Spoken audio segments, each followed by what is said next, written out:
इस वक्त एक बड़ी खबर आ रही है और दुख की खबर भी है ये, क्योंकि लोकसभा के पूर्व स्पीकर पीएस संगमा का निधन हो गया है।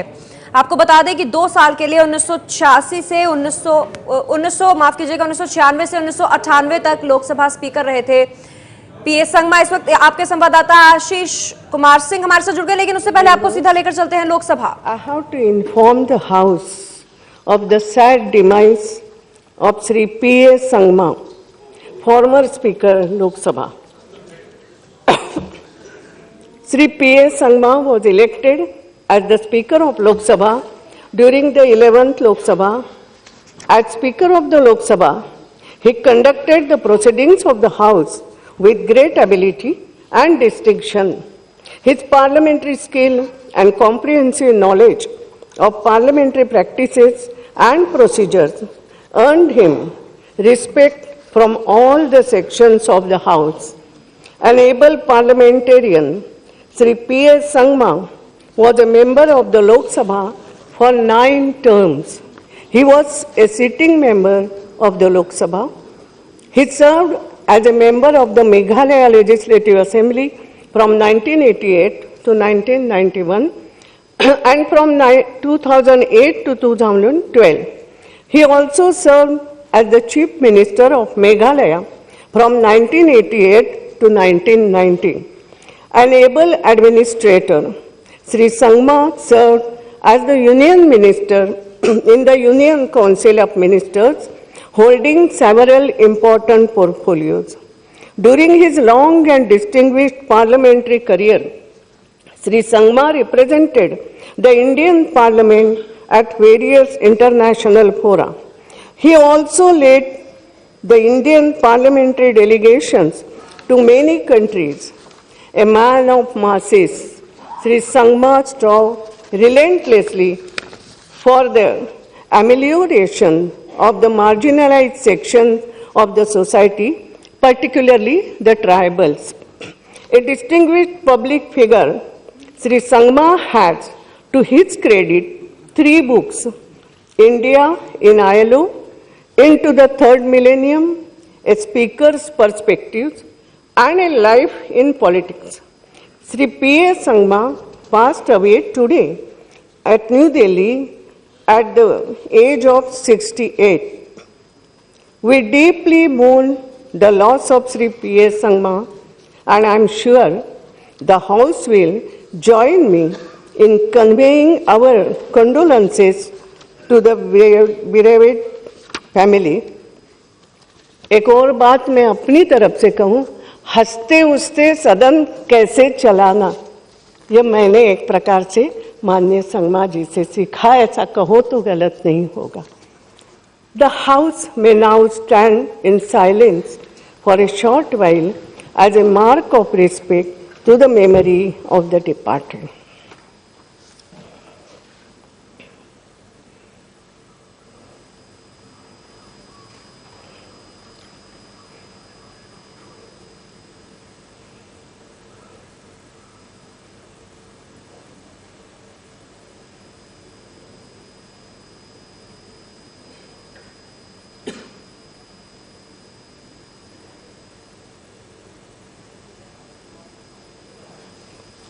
Om Shanti Shanti. The House stands adjourned to meet on Tuesday, the 8th March 2016 at 11 a.m. आपको बता दें, लोकसभा के पूर्व स्पीकर पीएस संगमा का निधन हो गया है। नई दिल्ली में 68 साल के थे पीएस संगमा। कांग्रेस में लंबे वक्त तक रहे थे और उसके बाद एनसीपी में शामिल हो गए थे। सोनिया गांधी के विदेशी मूल पर कांग्रेस उन्होंने छोड़ दी थी। पवार और तारिक के साथ एनसीपी की शुरुआत की, एनसीपी बनाई पीएस संगमा ने। मेघालय के मुख्यमंत्री रहे थे 1988 से 1990 तक और 9 बार लोकसभा के सांसद चुने गए।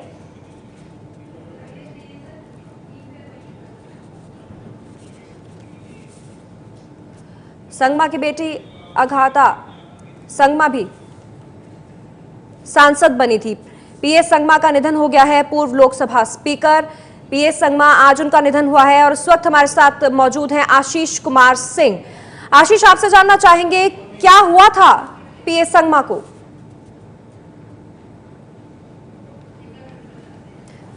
एक बार फिर से आपको बता देते हैं, आशीष से संपर्क साधने की कोशिश करेंगे। आपको बता दें, पीएस संगमा का निधन हो गया है। पूर्व लोकसभा स्पीकर थे, 1996 से 1998 तक लोकसभा के स्पीकर रहे थे और 9 बार लोकसभा के सांसद चुने गए थे। मेघालय के मुख्यमंत्री भी रहे थे 1988 से 1990 तक।